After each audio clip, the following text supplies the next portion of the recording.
Ya conocimos pues la cifra de personas que se inscribieron o que pues acudieron al llamado para la convocatoria, esta que busca las competencias en las primeras elecciones judiciales que se van a estar registrando el próximo 2025. Así lo dio a conocer el propio Coordinador General de Política y Gobierno de la Presidencia de la República.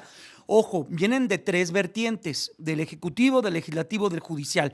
Así se dio a conocer los que se habían inscrito desde el Ejecutivo. Las personas que se inscribieron: 18,447, 6,101 mujeres, 10,862 hombres, 105 personas no binarias. Y tenemos en la mayoría de los cargos, sobre todo en los más importantes, un gran número de personas que excede lo que requeriríamos. Por ejemplo, para ministros o ministros de la Corte, 480, 333 para el Tribunal de Disciplina, magistrado, magistral, la Sala Superior, que solo son 2 vacantes, tenemos 77, y así pueden ustedes ir viendo los números. Bueno, es la voz de Arturo Saldívar, el Coordinador General de Política y Gobierno de la Presidencia. Son 34,000 en cifras cerradas, son 18,447 la convocatoria desde el Poder Ejecutivo. Desde el Poder Judicial se inscribieron 11,904, aunque el propio presidente del Senado de la República aseveró que son 14,979 correos. Además de estas 11,904, hubo el interés expresado en estos correos electrónicos, y desde el Poder Judicial llama la atención que fue la parte menor en cuanto a la convocatoria. Ahí tan solo fueron 3,805 desde esa parte de los tres poderes. En la línea telefónica, Alejandra Spitalier, abogada constitucionalista y columnista en El Financiero. Ale, qué gusto saludarte. ¿Cómo estás? Muy buenas tardes. Hola, Jaime, muy buenas tardes, muchísimas gracias. ¿Qué balance haces de lo que conocimos ya hoy en cifras cerradas, Alejandra? Pues la verdad es que las cifras hablan por sí solas. Me parece que esto fue un éxito rotundo y un llamado a quienes criticaban que la demanda de registro no había sido suficiente y que de ahí se podía seguir que el éxito de la reforma no sería tal, que sería inviable y que no íbamos a obtener los registros correspondientes para poder hacer la reforma en los términos en los que mandata la Constitución. Pues yo creo que ahí están los datos. Evidentemente se tardó en arrancar el registro, pero pues eso se debe a muchas razones. Estaba en su momento cuestionada la validez de la reforma judicial desde la Suprema Corte. Después pues había esta petición del INE de alargar el proceso, etcétera. Entonces pues los mexicanos que se inscribieron, los abogados, pues evidentemente estaban reuniendo sus cartas, realizando sus ensayos, haciendo su paquete de documentos que tenían que subir en cada uno de los comités a los que se decidieron inscribir. Pues las cifras fueron arrolladoras, honestamente superaron cualquier expectativa. En género también me parece que las cifras son bastante positivas, siguen siendo más los hombres inscritos, pero bueno, pues eso obviamente se debe mucho a la brecha que todavía existe entre hombres y mujeres en nuestro país, pero se está acotando cada vez de manera más certera. Ajá. De ahí que bueno, pues estamos muy contentos de las cifras. Me parece que ahora hay que exigir a los comités de evaluación que hagan un trabajo responsable, que evidentemente se haga una depuración, que también va a ser interesante cuántos de estos registros sí cumplen con los requisitos de elegibilidad que demanda la Constitución y la ley secundaria. Sí. Y entonces pues ya podremos ver sobre cuántos perfiles los comités se tendrán que pronunciar para ver si son candidatos idóneos o no lo son. Quiero destacar, Jaime, si me lo permites, adelante. que sí, ustedes hacían la sumatoria y obviamente pues es una cifra muy ambiciosa, pero hay que recordar que las personas se podían inscribir por el mismo cargo y por la misma circunscripción a los tres comités. O sea que igual y ahorita va a haber, en esa depuración vamos a encontrar a mismos nombres, pues, en varias listas. O sea, una misma persona, si quería ser candidata a ser magistrado electoral de la Sala Superior, pues se podía inscribir en los tres comités para ese mismo cargo. Entonces, habrá que ir viendo cómo se repiten estos nombres y viendo, pues te digo, la depuración de los expedientes para que entonces veamos sobre cuántos números se tendrán que pronunciar sobre la idoneidad.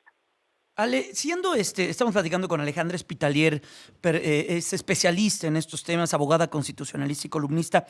Si en verdad este proceso busca un espíritu de transparencia, de democratización, y de todo lo que se ha hablado alrededor de la reforma al Poder Judicial, es una responsabilidad altísima que no quede lo que los detractores han hablado, ¿no? Que no queden puros personajes afines, de que los que queden sean los mejores evaluados y los mejores calificados, porque si no, de nada va a servir todo lo que se ha dicho y todo lo que se ha cambiado y todo lo que ha sucedido y se ha hablado alrededor a favor y en contra de este proceso, ¿no?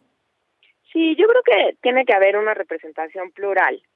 Una cosa es que no sean todos, pues a lo mejor afines a determinada ideología, pero me parece que también, pues evidentemente habrá perfiles que lo sean en cualquiera de los tres comités. O sea, por decirte un ejemplo, en el Poder Judicial me parecería lógico que escojan a personas que tienen carrera judicial, cuando que en su registro se podía admitir otro tipo de perfiles, pero evidentemente para el Comité de Evaluación del Poder Judicial, pues tendrán perfiles idóneos, me parece, las personas jurisdiccionales, ¿no? Las personas que han desempeñado funciones jurisdiccionales a lo largo de su trayectoria. El perfil idóneo desde el Poder Legislativo, pues tendrá cierto visión, ¿no? Y el del Ejecutivo también tendrá sus particularidades. Yo creo que eso es parte del corazón de la reforma. Evidentemente se requieren perfiles técnicos y se requieren perfiles idóneos y lo más lejanos posibles a fines políticos, pero pues evidentemente ya no es una cuestión únicamente de conocimientos técnicos. Evidentemente se requieren ciertos perfiles en función de los cargos que se necesiten votar y elegir. Para ser ministro de la Corte, pues a lo mejor la visión del Ejecutivo requerirá que sea un perfil muy vinculado a la justicia social y a lo mejor esa finalidad no se busca desde el Poder Judicial. Entonces, claro que los nombramientos tendrán que pasar por tener conocimientos técnicos suficientes y tendrán que tener perfiles que tengan una cuestión de honorabilidad y de probidad destacada, que evidentemente eso es lo que todas las ciudadanas y los ciudadanos queremos para nuestras personas juzgadoras, pero pues también me parece que es lógico que desde el Poder Judicial se busquen ciertas características que podrán ser distintas a las que se buscan desde el Poder Legislativo. Claro. Ale, ¿qué viene? Ya terminó ese primer paso, bueno, este paso de los varios que ya se han dado.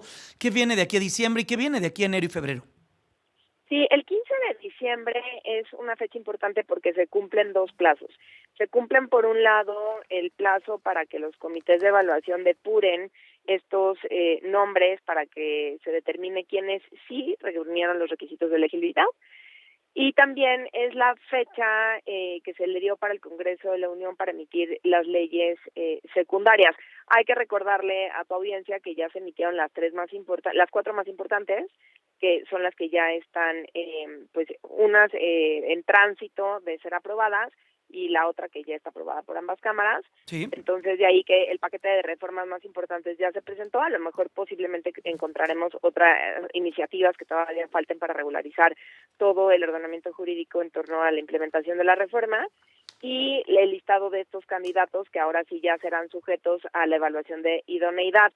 Pasando el 15 de diciembre, los comités tendrán mes y medio, esto es hasta el 31 de enero, para determinar quiénes fueron los mejores perfiles que van a poner en los listados correspondientes, que después sufrirán una insaculación. Okay. Hay que recordar que cada cargo requiere un determinado número de postulaciones por cada comité para que después sean insaculados. Por ejemplo, para la Corte se piden que sean 3 personas por cada vacante, de ahí que tendremos que tener 3 personas ya insaculadas. O sea, los listados serán de 10 personas por cada vacante, cada comité tendrá que poner a 90 personas en sus listas para después proceder a la insaculación y tener un final de 27 personas en el último momento.